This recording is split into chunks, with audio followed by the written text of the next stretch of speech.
오늘은 하나님께서 지켜주신다, 하나님께서 지켜주신다라는 제목으로 여러분과 은혜를 나누고자 합니다. 다윗은 어떻게 보면 너무 잘난 나머지 고난을 당한 사람입니다. 하는 일마다 잘 됐어요. 사울이 다윗을 그렇게 죽이려고 했던 것은 질투심 때문이었습니다. 다윗이 하는 일이 모두 잘 됐거든요. 그리고 잘 됐을 때 주변에서 사람들이 입을 열어서 사울과 다윗을 비교하기 시작했어요. 사람들의 입방정이 문제인데 그 사람 자신은 가만히 있는데 옆에 있는 사람들이 이 사람과 저 사람 비교하면서 저 사람이 너보다 나아 이런 식으로 말하면 가만히 있던 사람이 괜히 화가 나는 거죠. 열등감이 생기게 되고 때로는 억울하기도 하고 내가 왜 저 사람보다 못해 하는 생각이 들게 되죠. 그러니까 비교하는 것이 참 우리들은 생활화돼 있어요. 마트에 가서 오렌지를 집어도 요게 더 싱싱한가 저게 안 싱싱한가 본능적으로 두 개를 비교하죠. 하나만 있을 때는 그냥 사지만 그 옆에 비슷한 거나 이게 있으면 비교하게 되죠. 크기, 색깔, 사람도 비교하게 됩니다. 이 사람이냐 저 사람이냐 할 때 한 사람이면 어쩔 수 없지만 두 사람 이상이 되면 비교를 합니다. 그래서 순번을 먹이고 1등, 2등, 3등 그 기준을 가지고 사람을 레벨을 짓죠. 그래서 레벨이 높은 사람은 각광을 받게 되고 레벨이 낮게 책정된 사람은 뒤로 밀리게 되고 마음 상하게 되고 근데 이 세상이 좀 그래요. 다 이렇게 순위를 매기고 비교하고 또 그것을 말로 해요. 그래서 가만히 있는 사람, 묵묵히 자기 자리에 있는 사람이 갑자기 그 비교 때문에 내가 못하는 건가? 혹은 내가 왜 이런 직을 받아야 되지? 뭐 이렇게 생각하게 만드는 거죠. 권력을 왜 사람들이 나누지 못할까? 권력 자체가 좋기 때문이겠죠? 근데 나누지 못한 이유는 사람들이 나누기 때문이에요. 무슨 말이냐면은 우두머리가 둘이 될 수가 없어요. 뛰어난 두 사람이 협동해서 시너지 효과를 발휘해서 잘하면 좋겠는데 사람들이 가만두질 않아요. 비교를 해요, 뒤에서. 아, 이분이 저분보다 나아. 아니야, 이런 면에서 저분이 이분보다 나아. 그래가지고 평소에 잘 협력하던 리더 2명을 갈라놓는 거죠. 그래서 여기 성경을 보면은 오늘 읽지 않은 부분이지만 이제 다윗이 사울에 의해서 발탁되어서 전쟁터에 나갔는데 블레셋과의 싸움에서 연전연승하며 승리하니까 사람들이 노래를 지어 불러요. 사울이 죽인 이는 천천이고 다윗이 죽인 이는 만만이로다. 즉 10배 차이를 말하면서 현직 왕과 현직 왕이 총애를 받는 젊은 신하를 비교하기 시작하는 거예요. 그래가지고 사울의 마음속에 열등감과 위기감이 생기게 되는 것이죠. 사울에게도 문제가 있지만은 저는 그런 노래를 지어 바쳐서 말한 사람들이 아무 생각이 없었다고 봐요. 자기들이 정말 다윗이 좋았으면 다윗이 그렇게 도드라짐으로써 견제를 받게 되지 않도록 보호했어야 되는데 사람들이 별 생각이 없거든요. 그냥 자기 생각대로 말하는 거죠. 젊은 저 다윗이 나이 든 사울보다 낫다고 이렇게 얘기하니까 그 말 듣고 좋아할 사람은 어디 있겠어요. 좋아할 사람은 아무도 없는 거죠. 사울의 마음속에 처음엔 열등감, 내가 하나님께서 세우신 왕인데 백성들은 저 젊은 다윗을 내 부하에 불과한데 물론 잘하는 건 맞지만 그러나 나보다 높이면 되겠는가? 두 번째, 야 이러다가 왕 자리를 쟤한테 뺏기겠는데? 이런 생각이 드는 거죠. 사실은 사울의 왕 자리도 대제사장 아들에게 이어지는 그런 왕으로 주신 건 아니었어요. 그런 보장은 없으니까요, 성경에. 근데 자기 아들 요나단에게 주고 싶었던 거예요. 사울 혈통, 베냐민 지파 계속 하나님이 선택이 아니라 자기의 아들이란 이유로 그냥 물려주고 싶었던 거예요. 이 말은 뭐냐면 사울에게 또 어떤 마음이 있었냐면은 하나님께서 주신 왕이라고 하는 그 자리, 그 권력이 하나님께서 주신 것인데 어느 순간인가 하나님이 나에게 주신 내 거라는 생각이 있는 거예요. 그러니까 내 자식에게 내 핏줄에게 주고 싶은 거예요. 부모니까 자식을 생각하는 마음은 똑같겠지만 그러나 하나님께서 주신 그 자리를 그냥 내 아들이라는 이유로 그냥 주고 싶어 했다는 생각, 그것 때문에 이제 사울이 망가지기 시작하는 거죠. 그래서 나중에 다윗을 죽이려고 어떤 획책을 쓰냐면은 자기가 죽이면은 좀 그러니까 이제 전쟁터에 제일 선봉에 어려운 전쟁터마다 보내가지고 이번엔 꼭 전사했으면 하는 생각을 가지고 보내는 거죠. 근데 보내면 오히려 승리를 하고 그의 인기는 점점 높아지는 것이죠. 또 자기에게 있는 그 발작, 때때로 악령에 의해서 오는 발작을 이용해서 창을 갖고 있다가 이제 다윗이 자기를 위해서 수금을 연주하러 오면은 그냥 미친 척하고 자기가 맨정신이 아니었다는 생각으로 심신미약 상태에서 이제 그랬다는 핑계를 대려고 그러다가 창을 던졌는데 그때마다 다윗이 다 피하죠. 죽이려고 하다가 나중에는 이제 자기 딸 미갈이 다윗을 마음으로 흠모하는 걸 알고서 그걸 또 그것까지 이용합니다. 딸의 사랑까지도 이용해요. 그래가지고 이제 미갈을 너에게 주겠다 그러니까 다윗이 저같이 미천한 사람이 어떻게 부마가 되겠습니까? 그러니까 아니다. 네가 공을 세우면 된다. 그래가지고 엄청나게 해내기 힘든 일을 해서 죽었으면 해서 보냈는데 또 살아 돌아옵니다. 그럼 약속을 했으니까 미갈과 미갈에게 따질 시집을 보내죠. 그래서 본의 아니게 또 사위로 맞이하게 돼요.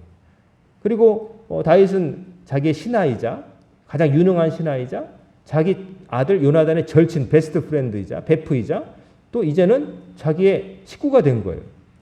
사위가 된 거죠. 근데도 죽이려고 합니다. 그래가지고 오늘 본문에 읽어본 것처럼 신방을 차린 지 얼마 안 된 그 집안에 자객들을 보내가지고 다윗을 죽이려고 하죠. 다윗을 죽이려고 했는데 그 미갈이 그래도 남편을 사랑하잖아요. 그런데 남편을 사랑하니까 미리 알고서 창문으로 몰래 밤에 도망가게 만드는 거죠. 도망가게 하는데 그 눈을 피하기 위해서 침상에다가 집안에 있었던 우상, 사람 형상의 우상, 그러니까 사울 집안도 하나님을 그렇게 철저하게 섬기는 집안이 아니었던 것 같아요. 집에 우상이 있었던 거 보면 우상, 사람 크기의 우상에다가 머리에 양가죽으로 만든 망을 뒤집어 씌우고 이불을 덮어놓고 이제 아버지가 보낸 자객들이 왔을 때, 야, 네 남편 왕이 보자신다 데려가려니까 죽일 것 같으니까 어떻게 합니까? 우리 남편이 아파요. 침상에 누워 있어요. 그리고 와 보니까 뭔가 이렇게 누워 있으니까 그럼 이제 어디 도망은 못 가겠지. 그래도 사울이 어떻게 하냐면 아예 그럼 침대째 갖고 오라. 했더니 이미 도망갔고 보니까 호수아비인 걸 알게 되죠. 그러니까 이제 사울은 화가 나가지고 딸한테 네가 나를 어떻게 속이냐. 내 딸년이 막 이러면서 막 욕을 하니까 이제 미갈은 거짓말을 하죠. 다윗이 나를 협박해서 어쩔 수 없었다고. 자기가 피신시켜준 걸 얘기 안 하고 내가 오늘 당신을 어떻게 죽이겠소. 나를 풀어주시오. 이래가지고 놔줬다. 이런 식으로 해서 빠져나가는 거죠. 그래서 다윗은 도망갔는데 도망가서 이제 요나단이 이제 그 사실을 알고서 요나단이 이제 다윗을 살리려고 노력을 하는 거죠. 아버지가 그 친구를 죽이라고 하는 것을 알고서 미리 정보를 빼들어 가지고 아버지를 설득하려고 은밀하게 들에 나가서 아버지한테 아버지 유능한 신하를 그렇게 죽이려면 안 되잖아요. 아버지를 위해서 전쟁터 나간 그 신하를 죽이면 어떻게 합니까? 해서 설득을 해서 안 죽이겠다고 하나님께 맹세까지 하지만 얼마 못 가고 아까 말씀드린 대로 딸과 결혼한 그 자기 사위를 죽이려고 자객을 보내고 그 다윗이 또 도망을 가게 되는 것이죠. 그렇게 해서 점점 더 안 죽이겠다고 불러들인 다음에 결혼시키고 그 다음에 또 죽이려고 하고 결국 그 마음 안 변할 것 같으니까 다윗이 그때부터 이제 도망을 다니는 거죠. 도망을 다니고 이제 요나단도 아버지 마음을 바꿀 수 없다는 사실을 알고 신호를 해가지고 피신시켜 주는 것이죠. 그래서 그때부터 고단한 이제 도망자 신세가 되는 거죠. 임금의 사위, 또 총애받는 신하 모든 것들을 다 박탈당하고 집에도 못 찾아가고 도망 다니는 시대가 되는데 그때 다윗이 찾아갈 곳은 이제 자기를 기름 부어줬던 사무엘 손자가 있는 라마라는 곳이었죠. 라윗이라고 하는 그곳에 갔는데 그곳에서 사무엘과 머물고 있는데 누군가 또 밀고를 해요. 어떤 사람이 이제 밀고를 해서 지금 다윗이 사무엘과 있다고. 그러니까 이 사울이 사무엘만은 함부로 건들 수가 없거든요. 왜냐하면 사무엘이 자기를 기름 부어준 사람 아니에요. 임금으로 세워준 사람 아니에요. 선지자잖아요. 그러니까 사무엘을 마음으로 의지하기도 하고 그런데 이제 다윗만 죽이려고 결국 사람들을 또 보내서 사무엘 선지자가 있는 라마라까지 보냅니다. 보냈는데 이상한 일이 생기죠. 죽이려 보냈는데 선지자 무리와 그 사무엘에게서 가르침을 받는 선지자 무리들이 예언을 하고 춤을 추는데 이 다윗을 잡아오라고 보낸 병사들이 자객들이 자기들도 예언을 하고 춤을 추는 거예요. 즉 접신한 것처럼 이상한 행동을 하는 거예요. 그래서 여러 번 보냈는데 전부 다 그러고 오는 거예요. 열받은 사울이 자기가 직접 오죠. 왔는데 어떤 일을 당합니까? 와가지고 우물가에서 어디 있다는 소식을 듣고 가다가 자기도 하나님의 영이 임해서 갑자기 예언을 하고 춤을 추고 플러스 옷까지 벗어 제낍니다. 알몸으로 춤을 추면서 사무엘이 있는 데까지 갔다는 거죠. 그리고 벌거벗은 채 널브러져 가지고 다음날 발견되고. 그러니까 망신도 이런 망신이 없는 거죠. 일국의 왕이 벌거벗고 춤을 추고. 그래서 그 다음부터 사람들이 우스갯소리로 사울도 예언을 하느냐, 예언자 중에 있느냐 이런 말이 있었다고 하는 것이죠. 이 모든 과정에서 이 다음에도 계속 사울이 다윗을 죽이려고 하는 일들은 끊임없이 이어집니다. 3,000명의 군사를 동원해서 쫓아다니는데 다윗은 처음에 자기가 도망쳤다가 점점 그 주변의 가족도 아버지와 그 가족도 몰려들고 또 사울이 다스린 나라에서 억울함을 당한 사람들이 전부 몰려들어가지고 몇백 명의 식솔들이 갑자기 생겨버려요. 자기 혼자 도망다니면 그래도 홀가분하고 은신이 쉬운데 몇백 명이 함께 붙게 되면 어떻게 되냐면 발각되기가 쉬운 거예요. 그래가지고 결국 여기저기 피하고 잡힐 뻔하다가 아슬아슬하게 피하죠. 하나님이 결정적인 순간에 알게 하시고 또 다윗을 배신할 사람들이 있을 때 하나님께서 알려주셔서 미리 피하게 하시고 그때마다 다윗은 하나님께 여쭈었어요. 하나님 저 사람들이 저를 배신하고 팔겠습니까? 그렇다 피하라. 그러면 피하고 어려울 때마다 하나님을 의지하면서 피신했는데 결국 어떻게 됩니까? 그렇게 사울이 다윗을 죽이려고 했지만은 누가 먼저 죽죠? 사울이 먼저 죽죠. 블레셋과의 전투에서 길보아산에서 자기도 죽고 비참하게 죽고 패전에서 아들 요나단도 죽고 다른 아들들이 죽습니다. 나중에 이제 그냥 사울 집안이 거의 씨가 마를 정도가 되는 거죠. 블레셋 사람들 잔인하게도 사울과 그 아들들의 시신을 목을 잘라서 벳산이라는 곳에 매달아 두기까지 하죠. 그래가지고 비참하게 최후를 당합니다. 이처럼 다윗은 위기가 있었어요. 항상 그 사울이 그를 죽이려고 했어요. 그리고 또 블레셋 땅에 들어가서 이제 망명살이할 때도 거기 있는 사람들이 막 저놈은 우리의 원수라고 왜 왕이 받아들여 주냐고 망명받으면 안 된다고 이기에 죽여야 된다고 그럴 때 입에 침을 흘리면서 미친 척하면서 살아남기도 하고 정말 살아남으려고 무진 애를 썼습니다. 그리고 오늘 본문은 그 젊을 때 이야기지만 나이가 들어서 나중에 자기 아들 압살롬에 의해서 반란이 일어나죠. 남이 자기를 죽이는 게 아니라 자기 친아들이 자기를 죽이려고 하는 거예요. 압살롬이 왕 해먹겠다고 아버지 그만 내려오라고 사람들의 민심을 몇 년 동안 살피면서 싹 뺐죠. 그런 다음에 반란이 일으켰을 때 다윗은 예루살렘 궁을 비우고 그냥 피난길로 나서버립니다.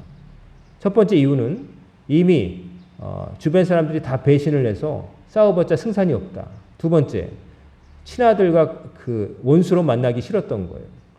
그래서 결국 왕궁을 비우고 몇몇 사람만 남겨두고 맨발로 유다 광야를 걸어서 이제 울면서 강을 넘어가게 되는 것입니다. 근데 어떻게 됩니까? 그 반란이 성공하나요? 성공하는 듯 했지만 결국 어떻게 됩니까?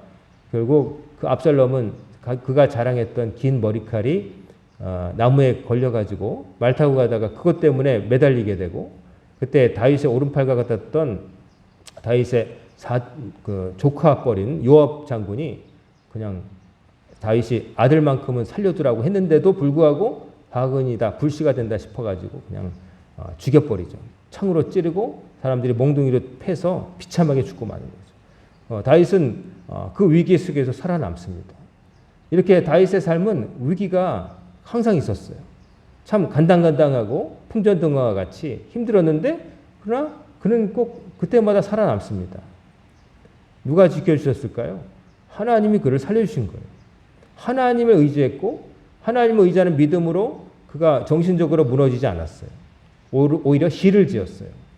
그리고 또 하나님을 의지하고 하나님께 여쭈었어요. 이렇게 해야 될까 저렇게 해야 될까 잘 모를 때에 하나님께 기도하고 하나님께 매달려서 방향을 찾았어요. 그러니까 하나님께서 그를 살려주신 거예요. 그가 피할 수 있도록 길을 열어주시고 그 하나님을 절대적으로 의지했기 때문에 그를 지켜주신 거예요. 사울이 그리고 사울의 군대가 또 블레셋 사람들이 또 심지어 아들과 그를 배신한 사람들이 그렇게 다윗의 목을 노렸지만 그러나 그 모든 사람들이 오히려 다윗을 해하려고 했던 사람들이 먼저 해함을 당하고 거꾸로 지고 말았어요. 다윗은 최후의 승리자라고 부를 만한 사람이었어요. 하나님께서 그를 끝까지 지켜주셨어요. 그가 죄를 범했지만 부하의 충직한 아내를 뺏었죠. 우리야 장군의 아내 바세바를 뺏었지만 치졸하게 아주 뺏었죠. 우리야를 접전지에 보내가지고 적의 그 창에 활에 맞아 죽게 만든 다음에 그 아내를 이전에 간통을 했고 그 다음에 아내로 슬쩍 취하는 아주 다윗이 맞을까 싶을 정도로 아주 극악한 죄를 저질렀지만 그는 어떻게 했습니까? 나단 선지자가 가서 당신이 그 못된 사람이다라고 얘기했을 때 아무리 그렇지만 임금에게 그렇게 하냐고 하지 않고 잘못했다고 하나님 앞에 내가 큰 죄를 지었다고 울면서 회개를 했어요. 하나님이 회개한 그를 용서하셨어요. 물론 큰 대가를 치르게 하셨죠. 압살롬의 반란 같은 것도 사실은 그때 지은 죄의 대가였습니다. 남의 아내를 뺐으니 네 아내를 백주의 원수가 널 뺐을 것이다. 앞서 그 원수가 아들이었어요. 하필이면. 아들이 자기 후궁과 동침하는 짓을 저지르고. 그러니까 대가를 치렀지만 그러나 완전히 망하게는 안 하셨어요. 회개했기 때문에. 다윗은 하나님 믿어서 하나님 의지해서 살아남은 사람이었어요. 다르게 말하면 하나님이 지켜주신 사람이었다는 거죠. 다윗이 이렇게 위기 속에서도 살아남는 것을 보면서 우리는 교훈을 얻습니다. 뭐냐면 사람이 아무리 어떻게 해도 하나님이 지켜주신 사람은 어쩔 수 없다는 거. 하나님을 절대적으로 의지하고 하나님만을 바라보는 사람은 하나님 절대로 안 버리신다는 거. 그것을 우리가 볼 수가 있는 것입니다. 여러분과 저에게 뭐가 있습니까? 뭐 가진 게 있겠지만 그러나 그것들이 사실은 얼마나 없어지기 쉬운 것입니까? 집도 권력도 재산도 젊으면 뭐 가만히 있어도 날아가는 것이고 뛰어난 능력도 어느 순간이 되면 무뎌지는 것이고 그렇지 않습니까? 하나님이 찾아가신다 그러면 내가 아무리 잘 돼가지고 창고를 어디다 짓지 창고를 크게 지었으니 이제 됐다라고 할 때도 하나님 너 와 하면 가는 게 인생인데 거기에 볼 때 우리가 뭘 믿고 의지한다는 겁니다. 사람들은 자기가 가진 것을 의지하죠. 내가 이게 있으니까 괜찮아. 난 보험 들어놓은 거 많으니까. 나 땅 많이 있으니까. 나 아직 젊으니까. 나 능력 있으니까. 그렇지만 그런 것들이 얼마나 하찮은 것인지. 교통사고 한 번에 그 사람의 모든 계획이 다 사라지는 거예요. 보이지 않는 병균 하나 때문에 그 사람 뭐 이뤘던 것이 다 없어지는 거예요. 알렉산더 대왕이 뭐 적의 칼에 죽었나요? 모기한테 몰려가지고 말라리아 걸려서 죽었어요. 모기 한 마리 때문에 죽은 거예요. 모기가 옮긴 말라리아 균 때문에 죽었단 말이에요. 적의 막강한 군대에서 죽은 게 아니라. 사람이 그런 겁니다. 인간이 뭐 이루고 뭐 지키려고 해도 물을 움켜쥐는 것 같이 손가락으로 다 빠져나가는 거예요. 그러니까 내가 잡으려고 할 게 아니라 손을 벌려서 하나님께서 주신 것을 기다려야 되는 거예요. 내가 움켜쥐려면 내 욕에 있는 것만 잡을 수 있지만 펴는 순간 모든 게 다 하나님 주시면 내 거가 되는 거예요. 내 거라기보다는 하나님께서 주신 것을 내가 활용할 수가 있게 되는 거예요. 다윗은 위기 때마다 하나님을 의지했고 평소에도 하나님을 의지했어요. 그는 항상 하나님의 은혜가 자기를 살린다는 것을 인식하고 한 사람이었어요. 그래서 어려울 때도 왕이 된 다음에도 항상 하나님을 의지했던 것이죠. 그가 산 것은 정말 믿음 때문에 산 거예요. 하나님을 의지했기 때문에. 하나님 앞에 겸손한 인간이었기 때문에. 자기는 하나님 아니시면 답이 없다는 걸 생각했기 때문에. 성경의 인물 가운데 야곱을 보면은 참 좋아하기 쉽지 않은 인물입니다. 그냥 야곱이니까 야곱이지 하지만 그 사람이 하는 일을 보면은 객관적으로 볼 때 정말 얄미운 사람이에요. 쌍둥이로 태어났는데 형이 항상 컴플렉스 대상. 나보다 조금 일찍 태어났는데 형 소리 듣고 장자니까 아버지의 것을 2배를 받고 이게 다 배 아픈 사람이에요. 컴플렉스. 근데 머리는 더 좋단 말이에요. 꾀가 많아요. 속이는 자라고 하는 이름이 붙을 정도로. 근데 그가 뭘 원했습니까? 아버지의 재산 뭐 미리 달라고 그 탕자의 비유에 나온 작은 아들처럼 구는 게 아니라 장자의 축복권을 얻었어요. 장자의 축복권을 얻는다고 할 때 갑자기 아버지가 바뀌어서 재산을 2배를 주는 것도 아닌데 그저 장자라고 하는 사람이 받을 기도를 원했던 거예요. 그건 뭡니까? 자기가 아무리 날고 기어도 하나님이 복 안 주시면 안 된다는 걸 알고 사는 사람이에요. 아니 그 수완을 보세요. 외삼촌 라반의 집에 가가지고 두뇌 싸움하면서 기필코 자기 것을 얻어내는 그런 사람. 장사를 했어도 형 에서보다 더 잘했을 사람. 인간적으로 볼 땐 가만 놔둬도 부자 되기 쉬운 사람이에요. 근데 항상 그 사람은 그래도 하나님이 이쁘게 보신 건 뭐냐면 야곱은 지가 아무리 뭐가 돼도 하나님이 인정 안 해주면 안 된다고 생각한 거예요. 하나님 아니시면 내가 답이 없다고 생각하니까 하나님이 장제의 기도를 받으려고 별수를 다 써서 형에게 맞아 죽을 각오를 하고서 어머니와 속여서까지 아버지를 속여서까지 기도받고 튀는 사람 아니에요. 그냥 자기들 그렇게 팥죽 한 그릇 가지고 형하고 하면서 지들끼리 팥죽 한 그릇 먹고 네가 겠다 장자다 이렇게 해준다고 누가 장자를 해주나요? 그래도 그렇게라도 얘기 듣고 싶었던 거예요. 그 마음속에는 단순한 질투가 아니라 내가 형보다 머리도 좋고 내가 맘만 먹으면 별거 다 할 수 있지만 그러나 하나님이 인정해 주시고 하나님의 복을 얻지 못하면 그거 다 안 된다라고 생각했다는 거예요. 그 마음이 하나님이 좋게 보신 것 같아요. 다른 면은 다 잔머리 쓰고 걱정도 많고 막 형 만나러 가기 전에 걱정돼가 잠도 안 하고 약법관과에서 잠 못 자고 순서도 자기가 이뻐하는 그 라헬 식구들은 뒤쪽에 두고 막 이러면서 끝까지 머리 쓰잖아요. 그러면서도 천사와 씨름할 때도 그냥 뼈가 빠져가지고 위골이 돼서 다리를 저는데 평생 다리를 저는데도 불구자가 되면서까지도 절대로 나한테 축복 안 해주면 내가 못 놓겠다고. 그 야곱이란 사람이 그 모습에서 뭐가 있느냐?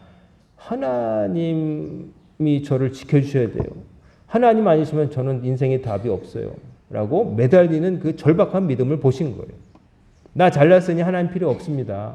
하나님 하나님 안 찾아도 나 스스로 앞가림 잘할 수 있어요. 라고 생각한 게 아니라 내가 수완도 있고 뭐 가졌고 뭐 할 맘만 먹으면 뭐 할 수 있겠는데 아무리 생각해도 나는 하나님 없으면 안 되겠습니다. 하나님 저 도와주세요. 하나님 없으면 저는 다 가져도 가진 게 아닌 게 됩니다. 라는 마음이 믿음이 있었다는 거죠. 그 하나님의 복을 사모하는 그 믿음 보시고 하나님이 에서가 아니라 인간적으로 보면 에서가 욱하고 다혈질이지만 그 사람은 뭐가 없느냐? 하나님을 대단하게 생각 안 했어요. 가만히 있으면 장자고 하나님의 복이 뭐 특별한 게 없어도 그냥 내 거라고 생각했어요. 그저 내 거, 저절로 떨어진 복이라고 생각했어요. 그리고 결혼을 할 때도 부모가 원치 않는 이방인 딸과 결혼했어요. 그래서 그 어머니가 그 리브가가 그냥 그렇게 며느리 때문에 마음이 쓰였다는 게 성경에 기록될 정도로. 그렇지만 이 사람에게 좋은 점은 뭐냐면은 그 자기를 속이고 도망간 야곱이 나중에 돌아왔을 때 형이 날 죽이면 어떡하나 했지만 어떻게 해요? 그냥 끌어안잖아요. 이렇게 보면 에서가 굉장히 인간적으로 보면 너그럽고 욱하는 건 있지만 그러나 빨리 화도 풀고 또 다 잊어버리고 그냥 동생을 맞이하는 좋은 사람이었다는 거예요. 하지만 그가 하나님의 선택을 받지 못했던 것은 뭐냐면은 그냥 자기는 이 정도 있으면 된다. 뭐 야곱이 도망갔잖아요. 사고치고. 결국 아버지 거 받았고 나 이런 거 없다. 나 재산도 많고 나 뭐 부러울 거 없어. 제가 바깥에 나가서 양떼를 몰고 오지만 그 못지않은 거. 야곱이 막 형님 선물입니다. 나 그런 거 필요 없어. 그냥 뭐 이런 걸 다 하면서 내 거 받지 않는 게 아니라 나 그런 거 없이 나 풍족해.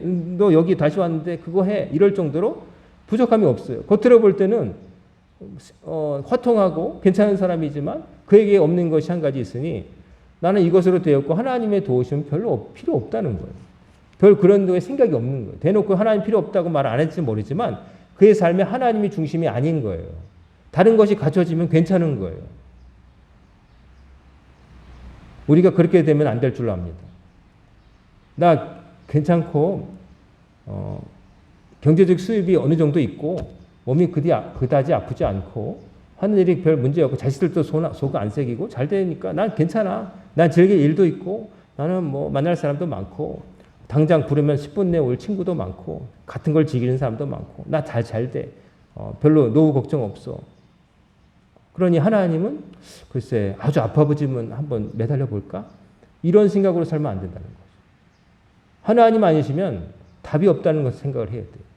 내가 지금 누리고 있는 거, 가지고 있던 거 이거 바람과 같다는 걸 생각해야 돼요. 우리는 항상 하나님 아니시면 답이 없다는 그런 절박한 믿음이 있어야 돼요. 그게 없는 삶은 항상 에서 정도는 되겠지만 결코 하나님의 선택을 받는 삶, 하나님의 기적을 체험하는 삶은 될 수 없다는 것이죠. 하나님께서 지켜주셔야 지킴 받는 겁니다.